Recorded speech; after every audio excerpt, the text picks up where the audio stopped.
You're listening to The Affiliates, a podcast that features stories of entrepreneurs and young leaders who are changing the world for better every single day. My name is Alok Rathore, and I'm a film producer best known for projects such as Choice and The Doorbell. I'm sitting down with leaders to talk about their process, the lessons they've learned, and how to make an impact.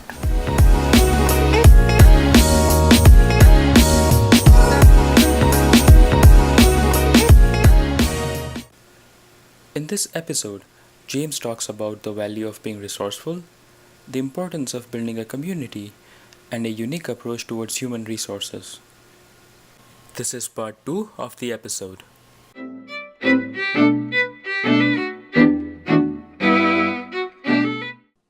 How would you say is your leadership style different than others? Yeah. Well, I mean, again, I took a lot of cues from, my family.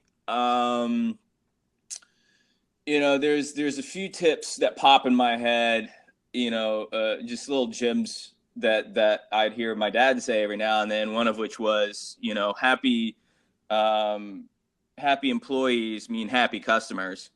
Your employees are the people that are facing the customers. So it only makes sense. There's little stuff like that, but mostly what it is for me is, especially after doing the Harvard stuff, I've shifted my whole mindset to that of delivering value. Like not how do we make a product that is going to get as much money as possible, right? Like that's the wrong way to think about it. How do we make a product that delivers the most value to people?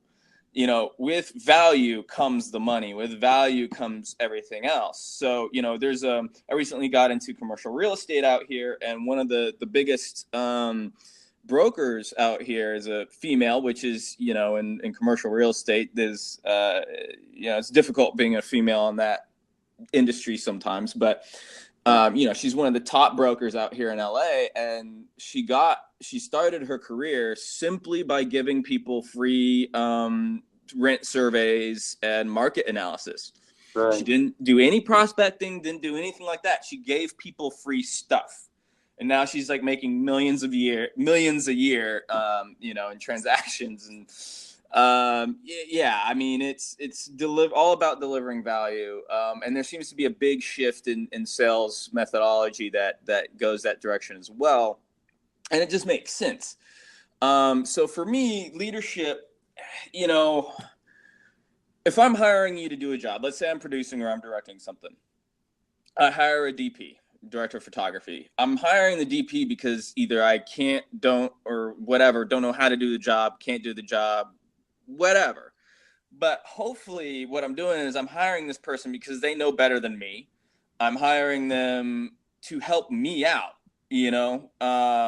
So my job is to hire the right people and get out of their way, give them some guidance. And if, ask them like, hey, is there anything I can do that'll make your job easier? What do you need from me? Do you need more guidance? Do you need, you still need to have kind of a firm grasp on what you're looking for so you can communicate that to them, what have you. But if you're the head of a department, it doesn't matter if it's something creative or what have you. The thing I think is important to remember is that the people working, quote unquote, for you should be actually working with you, and you brought them on for their expertise. Right. Otherwise, you didn't do your job right if that's not the case. Okay, So listen to the people who you work with, and your job as their. I'm a big fan of the idea of be a leader, not a boss. Your job is to make sure everything runs smoothly. Your job is to, if there's going to be, sometimes there's going to be, conflicts that arise and you got to do something about that. But, in general, it's basically hire the right people, put a good team together and tell them where you want them to go and step back. The more you interfere, the more it's probably just going to end up being mediocre. So that's kind of my style. It's like, I'm here when you need me. Let me know what I can do for you. kind of deal. Like, here's where I want you guys to go. Here's what I want you to do. Let me know if you need anything from me to help that happen. And I think that's like, pretty much the kind of approach that I also like to take when I'm like, working on anything creative or like, business related. Because, um, of course, like, you bring on board people who can take your project to a certain vision. But then you have to give them that space for them to really show, like, Yeah. because if you are kind of overstepping into their territory and being very controlling and intrusive, then it's just going to like create a lot of friction rather than like good content or good product. And I certainly believe that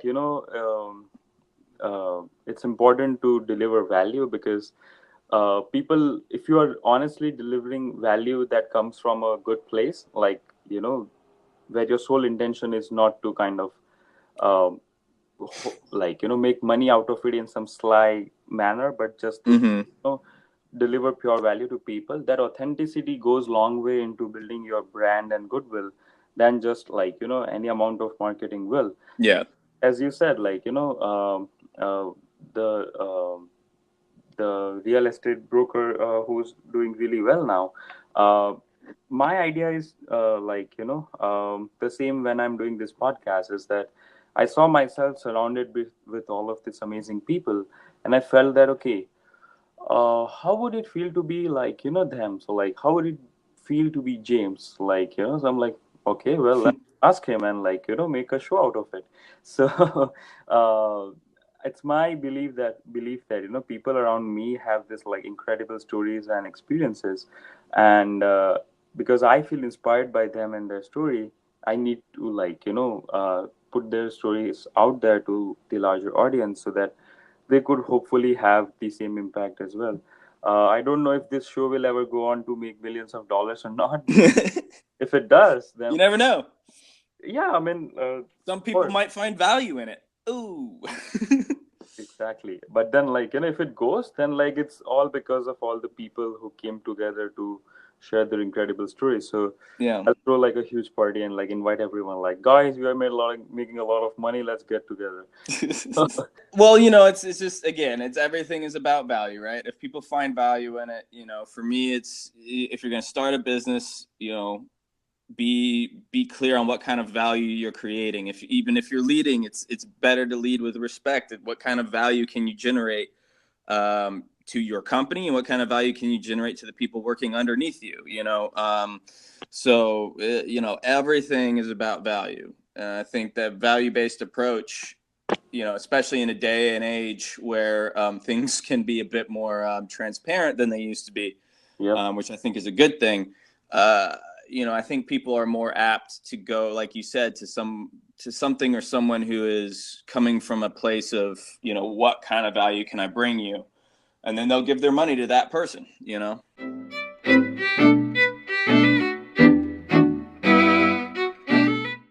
What kind of impact would you like to see your work have on people? Oy.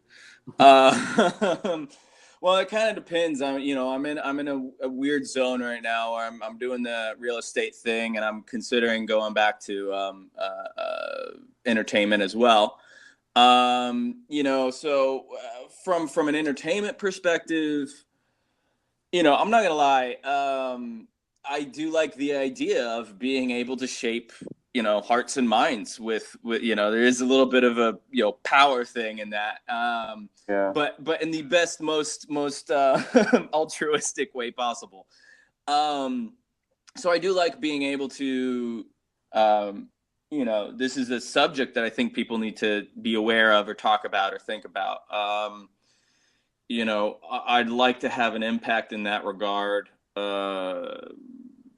There's so many subjects you could talk about or tackle through entertainment that, and sometimes you could tackle them more subtly than you can, in a Facebook rant that's not going to do anybody any good, right? Yeah. As far as real estate, I mean, if I do have a soft spot. I live in LA now, and the homeless problem is hard to ignore. Yeah. And I've definitely been sketching out a few ideas on maybe how that can be solved, or not solved. I don't think it'll ever be solved, but at least helped a bit. And then I'm big, really passionate about education, and I don't know if I can do one thing that gets people off their butts and doing something about any one of those issues. If either some of my entertainment work does that, or I can make enough through real estate that I can start some kind of charity, or I don't know. That would be nice. Just getting one person.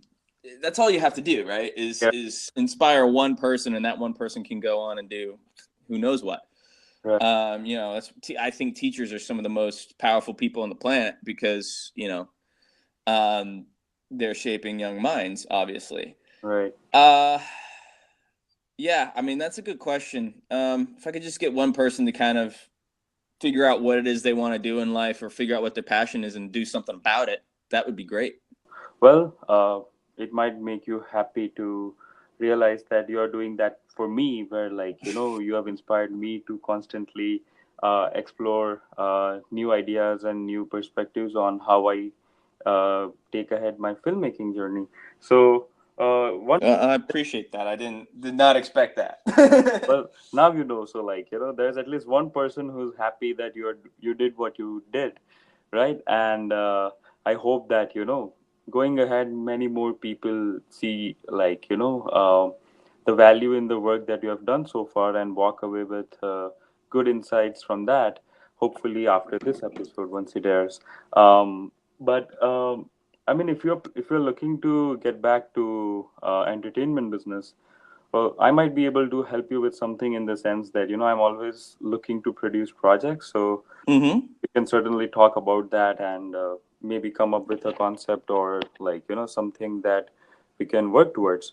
Um, Totally open to that. of course, yeah. So we'll talk about that, like, once the time is right and I have some sleep and some sanity in my and so far, like, like these like past few couple of days, and, like, few upcoming days will be a bit crazy. But of course, after Yeah. that, like, we can talk and just figure it out. I actually, when I was at Harvard, I used to volunteer at this homeless shelter called Y2Y, which means youth to youth, and Mm. it's in Harvard Square. So um, the organization operates from the basement of a church, where they give shelter to homeless people and help them find minimum wage jobs, or, like, some kind of jobs that they could Mm-hmm. over uh, long term. And my job was, of course, like, not to get them jobs or develop skills, but was to support them while they are in that process of transitioning from homelessness to getting back to workforce. So we would do everything from, like, making beds for them, cleaning their beds, cooking for them, doing all the dishes and all of that. And um, it was difficult because, of course, it was voluntary position, so, like, there was no financial arrangement. But then because, like, kitchen was really hot, Mm. and Yeah. after that, like, I had to work nights, because night shift was the only option available for me, because the entire day I was busy with, like, my studies at Harvard. But I felt that, okay, when I look at them, I realize that how lucky I am to not have fallen into these kind of situations, because clearly, like, nobody wants to be homeless. And Yeah. that, as unfortunate as it may sound, we will never solve this problem completely, but then we No. can reduce the extent of it as much as possible. So Yeah. that just kept me going. Like, it was like excruciatingly hot kitchen, and the working hours were like 11 in the night, to like 7 or 8 in the morning. So Oh, wow. I did that for I think 2 months, but Oh, wow. after a point, like it got like really crazy, and I couldn't sustain that kind of schedule. But Yeah. yeah, those 2 months really taught me a lot, and I walk away with a whole new perspective on life. That I got away like easy with all these situations. Yeah. But some people have it like really difficult, and if you can make things easier for them, then like you're contributing to their success in some form or the other. Yeah. No, I live just down like a couple buildings down from a corner 7-Eleven. And, I live in a pretty decent neighborhood, but, the zoning laws in LA are interesting. And I believe there's like I've heard rumors that it's a halfway house of some sort or a methadone clinic or something like that across the street from the 7-Eleven. Regardless, there's always some homeless folk there hanging out at the 7-Eleven, and sometimes asking for stuff, sometimes not, but they're just hanging out. And I started actually sitting down with them and talking with them, and kind of just getting their story. My curiosity got the better of me, and some of them were more stuff that you would be a lot of people assume, but others, most, it's you realize if you actually sit down and talk to these folk, you realize that, oh man, I could end up in that same position very, very easily. And I think all too often we have we're quick to blame those that are in that position, but if you sit down and listen to what they have to say, you understand that it can really be just about anyone. Yeah. All it takes is a string of very unfortunate events to happen, all at once, and even the most financially stable and competent person can end up in a bad spot. And one in particular, I remember he was actually in the Air Force, and he was stationed at the same base that my father was. He got injured, couldn't do the job that he was trained to do anymore. And then because he was very specific skilled labor, and he couldn't do it because he was injured. He kept trying to find other jobs, and unfortunately, I believe it was during the 2008 crash. Yeah. And just no one was hiring, or they were hiring people with and what was that at that point? There's a CEO who was having a hard time getting a job in McDonald's, much less this poor skilled labor guy who was in the Air Force and got injured, and he just then he couldn't pull himself out of the hole.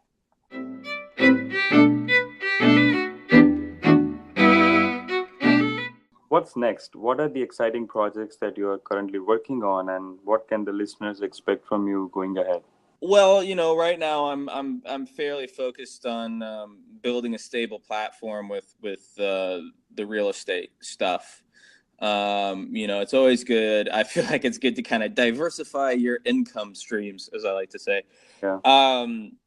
But as far as creatively within the industry, I've been looking at positions at different production companies and networks. But my own personal projects, I've got trying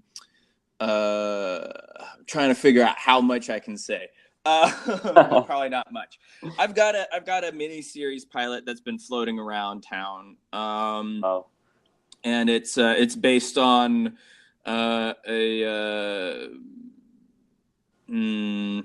it's based on previous property that it's a spy thriller based on one of the guys that inspired James Bond.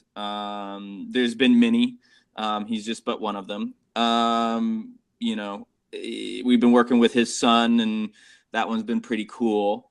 There's a few other pilots that we've written and have, are looking for homes. Other than that, anything I can do to help my other, we kind of, like I said, I've got a whole group of friends out here doing stuff. So, Thane's got another project that everybody's kind of chipping in to try to get off the ground. That's pretty funny. Again, it's hard to talk about these things. Don't know, especially when nothing's like completely underway. You don't know exactly how much you should say and shouldn't. But Yeah. hopefully we can get another feature out here in a bit. Good news is the wedding party, which is on Netflix and iTunes, it got Thane representation by a very big management company out here. So they're working very, very hard to see him moving forward as well. So hopefully we'll be able to get something else out here. As everybody else kind of moves up the ranks, we'll probably be able to start cranking some stuff out a little easier, a little quicker. But it's just it's the nature of the industry. You pay your dues, you do some stuff on your own, you learn a lot from that. You do some stuff for other people, you learn a lot from that. It's that's just the way it is. So Yeah, and they certainly do sound very exciting, and I'll be looking forward to them as and when they are out for the audience.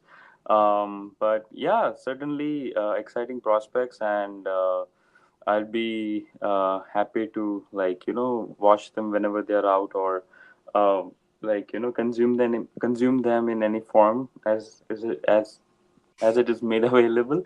yeah. And Good news is there's a lot of forms nowadays, so it's it's a little easier yeah, to get things distributed. So right, yeah. So and my for me, like, my film is about to finish its post production process. So we'll be, that's good. Is it a feature? no, it's a short. Okay. But if that goes well and everything's fine, then hopefully we can have someone on board for feature next year. Couple of projects, like big ticket projects, that of course I cannot talk about here right now, but like pretty big announcements if all works out well. So Oh, good. yeah, I'll keep everyone posted on that. And yeah, working currently on a film as a producer and as an actor today. As of today, yes. So that should be done in another couple of months. So yeah, Oh, good. a lot of fireworks before the year comes to an end.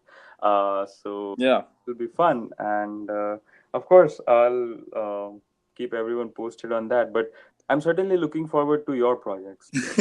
Me too, if they get done. I mean, that's the other thing is in this business, you never know what's going to get done, and a project could seem to be going well and then kind of fall off to the wayside, and then all of a sudden 10 years later come back. It's that's just the nature of things. So hopefully we can get these done. I'm actually pretty optimistic at the moment, but yeah, we'll see what happens. Awesome, great. So it was such an honor to have you on this show, and thank you. Oh, thank you. It was an honor being on it. Yeah, thank you so much for sharing all the amazing insights and stories and experiences. Because I certainly have walked away with a lot of understanding and good ideas from this, and I hope that my listeners also walk away with the same things. And yeah, and I wish you luck for all your future endeavors. No, thank you. I wish you luck as well, and I'm glad I could be of some use. You've been listening to The Afflatus. If you like what you have heard, do us a favor and share the episode with your network on social media. It helps. If you would like to know more about the show or share your opinion on the episodes, connect with us on facebook.com/unciafilms. That's facebook.com/UNCIAFILMS. If you would like to support the crowdfunding campaign of my latest film, The Doorbell, then click on the link mentioned in the description. Even a single dollar helps. Thank you so much for listening to The Afflatus.